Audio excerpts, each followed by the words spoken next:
Este mundo da injustiça globalizada. José Saramago. Cyberfil Literatura Digital.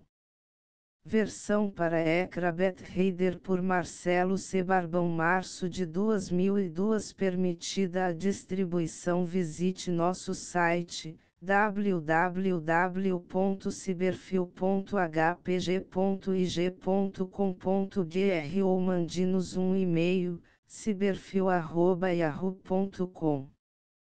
Texto lido na cerimônia de encerramento do Fórum Social Mundial 2002. Começarei por vos contar em brevíssimas palavras um facto notável da vida camponesa ocorrido numa aldeia dos arredores de Florença há mais de 400 anos.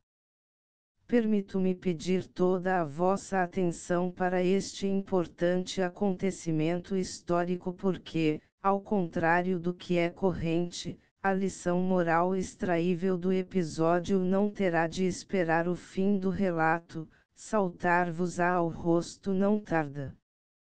Estavam os habitantes nas suas casas ou a trabalhar nos cultivos, entregue cada um aos seus afazeres e cuidados, quando de súbito se ouviu soar o sino da igreja.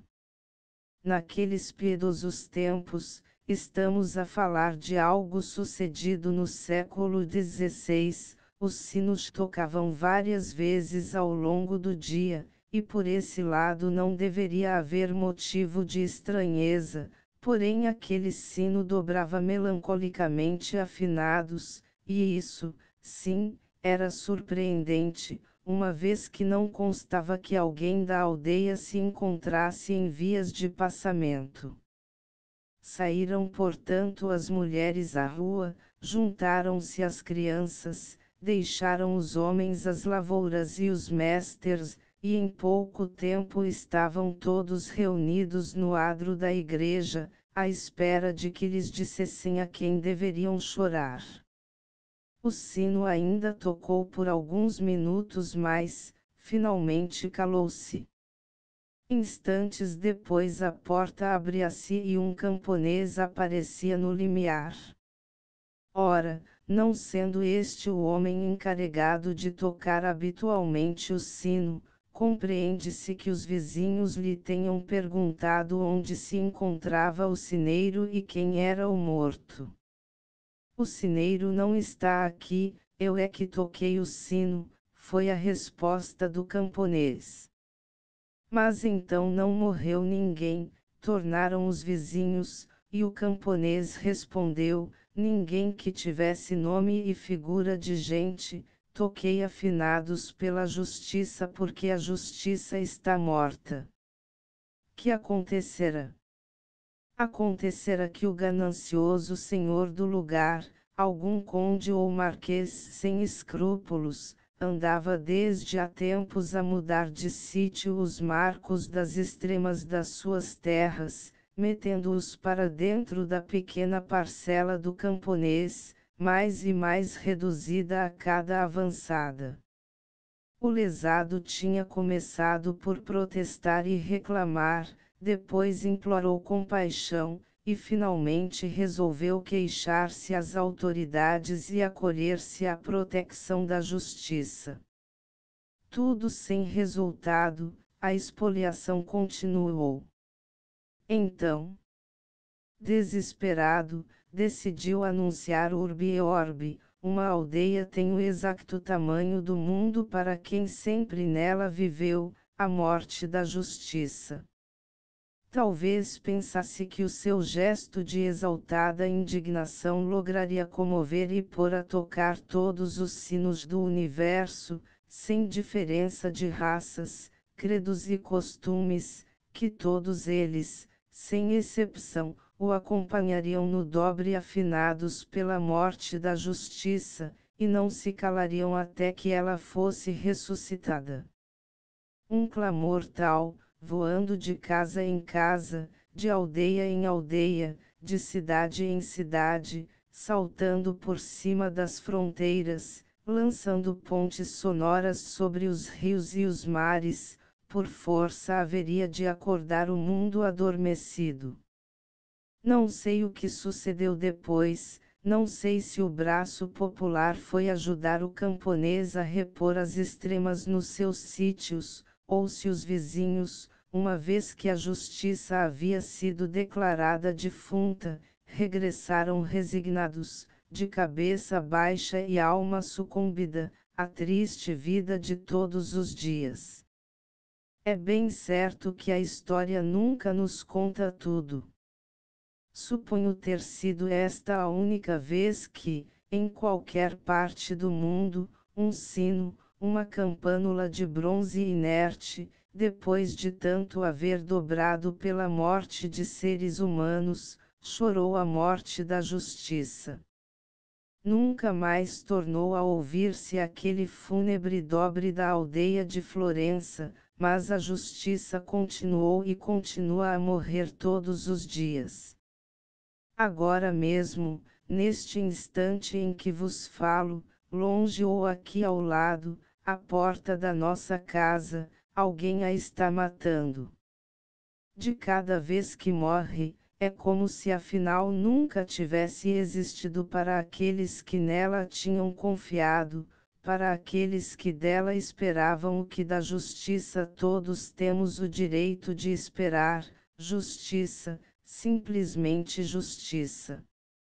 Não a que se envolve em túnicas de teatro e nos confunde com flores de vã retórica judicialista, não a que permitiu que lhe vendassem os olhos e viciassem os pesos da balança, não a da espada que sempre corta mais para um lado que para o outro, mas uma justiça pedestre, uma justiça companheira cotidiana dos homens, uma justiça para quem o justo seria o mais exato e rigoroso sinônimo do ético, uma justiça que chegasse a ser tão indispensável à felicidade do espírito como indispensável à vida é o alimento do corpo. Uma justiça exercida pelos tribunais, sem dúvida, sempre que a isso os determinasse a lei, mas também, e sobretudo, uma justiça que fosse a emanação espontânea da própria sociedade em ação, uma justiça em que se manifestasse, como um iniludível imperativo moral, o respeito pelo direito a ser que a cada ser humano assiste. Mas os sinos, felizmente, não tocavam apenas para planger aqueles que morriam. Tocavam também para assinalar as horas do dia e da noite, para chamar a festa ou a devoção dos crentes, e houve um tempo, não tão distante assim, em que o seu toque a rebate era o que convocava o povo para acudir às catástrofes, às cheias e aos incêndios, aos desastres, a qualquer perigo que ameaçasse a comunidade. Hoje, o papel social dos sinos encontra-se limitado ao cumprimento das obrigações rituais e o gesto iluminado do camponês de Florença seria visto como obra desatinada de um louco ou, pior ainda, como simples caso de polícia. Outros e diferentes são os sinos que hoje defendem e afirmam a possibilidade, enfim, da implantação no mundo daquela justiça companheira dos homens, daquela justiça que é condição da felicidade do espírito e até, por mais surpreendente que possa parecer-nos, condição do próprio alimento do corpo. Houvesse essa justiça, e nenhum só ser humano mais morreria de fome ou de tantas doenças que são curáveis para uns, mas não para outros. Houvesse essa justiça, e a existência não seria, para mais de metade da humanidade, a condenação terrível que objetivamente tem sido. Esses sinos novos cuja voz se vem espalhando, cada vez mais forte, por todo o mundo são os múltiplos movimentos de resistência e ação social que pugnam pelo estabelecimento de uma nova justiça distributiva e comutativa que todos os seres humanos possam chegar a reconhecer como intrinsecamente sua, uma justiça protectora da liberdade e do direito, não de nenhuma das suas negações. Tenho dito que para essa justiça, dispomos já de um código de aplicação prática ao alcance de qualquer compreensão, e que esse código se encontra consignado desde há 50 anos na Declaração Universal dos Direitos Humanos, aquelas 30 direitos básicos e essenciais de que hoje só vagamente se fala, quando não sistematicamente se silencia, mais desprezados e conspurcados nestes dias do que o foram, há 400 anos, a propriedade e a liberdade do camponês de Florença. E também tenho dito que a Declaração Universal dos Direitos Humanos, tal qual se encontra redigida, e sem necessidade de lhe alterar sequer uma vírgula, poderia substituir com vantagem, no que respeita à rectidão de princípios e clareza de objetivos, os programas de todos os partidos políticos do orbe, nomeadamente os da denominada esquerda, anquilosados em fórmulas caducas, alheios ou impotentes para enfrentar as realidades brutais do mundo actual, fechando os olhos às já evidentes e temíveis ameaças que o futuro está a preparar contra aquela dignidade racional e sensível que imaginávamos ser a suprema aspiração dos seres humanos.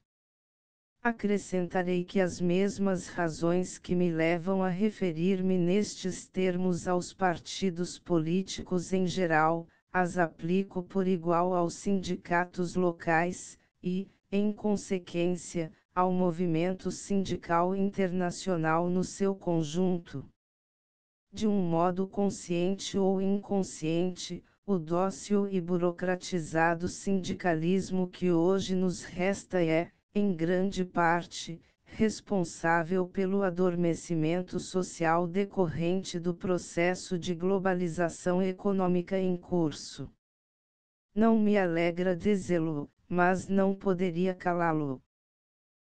Ainda, se me autorizam a acrescentar algo da minha lavra particular às fábulas de La Fontaine, então direi que, se não intervirmos a tempo, isto é, já, o rato dos direitos humanos acabará por ser implacavelmente devorado pelo gato da globalização econômica. E a democracia, esse milenário invento de uns atenienses ingênuos para quem ela significaria, nas circunstâncias sociais e políticas específicas do tempo, e segundo a expressão consagrada, um governo do povo, pelo povo e para o povo. Ouço muitas vezes argumentar a pessoas sinceras, de boa fé comprovada, e a outras que essa aparência de benignidade tem interesse em simular, que, sendo embora uma evidência indesmentível o estado de catástrofe em que se encontra a maior parte do planeta, será precisamente no quadro de um sistema democrático geral que mais probabilidades teremos de chegar à consecução plena ou ao menos satisfatória dos direitos humanos. Nada mais certo, sob condição de que fosse efetivamente democrático o sistema de governo e de gestão da sociedade a que atualmente vimos chamando democracia. E não é. É verdade que podemos votar, é verdade que podemos, por delegação da partícula de soberania que se nos reconhece como cidadãos eleitores e normalmente por via partidária, escolher os nossos representantes no parlamento, é verdade, enfim, que da relevância numérica de tais representações e das combinações políticas que a necessidade de uma maioria vier a impor sempre resultará um governo. Tudo isto é verdade, mas é igualmente verdade que a possibilidade de ação democrática começa e acaba aí. O eleitor poderá tirar do poder um governo que não lhe agrade e pôr outro no seu lugar, mas o seu voto não teve, não tem, nem nunca terá qualquer efeito visível sobre a única e real força que governa o mundo, e portanto o seu país e a sua pessoa. Refiro-me, obviamente, ao poder econômico, em particular a parte dele, sempre em aumento, gerida pelas empresas multinacionais de acordo com estratégias de domínio que nada têm que ver com aquele bem comum a que, por definição, a democracia aspira. Todos sabemos que é assim, e contudo, por uma espécie de automatismo verbal e mental que não nos deixa ver a nudez crua dos factos, continuamos a falar de democracia como se tratasse de algo vivo e actuante, quando dela pouco mais nos resta que um conjunto de formas ritualizadas, os inócuos passes e os gestos de uma espécie de missa laica. E não nos apercebemos, como se para isso não bastasse ter olhos, de que os nossos governos, esses que para o bem ou para o mal elegemos e de que somos portanto os primeiros responsáveis, se vão tornando cada vez mais em miras comissários políticos do poder econômico, com a objetiva missão de produzirem as leis que a esse poder convierem, para depois, envolvidas no açúcares da publicidade oficial e particular interessada, serem introduzidas no mercado social sem suscitar demasiados protestos, salvo os certas conhecidas minorias eternamente descontentes. Que fazer? Da literatura à ecologia, da fuga das galáxias ao efeito de estufa, do tratamento do lixo às congestões do tráfego, tudo se discute neste nosso mundo. Mas o sistema democrático, como se de um dado definitivamente adquirido se tratasse, intocável por natureza até a consumação dos séculos, esse não se discute. Ora, se não estou em erro, se não sou incapaz de somar 2 e 2, então, entre tantas outras discussões necessárias ou indispensáveis, é urgente, antes que se nos torne demasiado tarde, promover um debate mundial sobre a democracia e as causas da sua decadência, sobre a intervenção dos cidadãos na vida política e social, sobre as relações entre os estados e o poder econômico e financeiro mundial, sobre aquilo que afirma e aquilo que nega a democracia, sobre o direito à felicidade e a uma existência digna, sobre as misérias e as esperanças da humanidade, ou, falando com menos retórica, dos simples seres humanos que a compõem, um por um e todos juntos.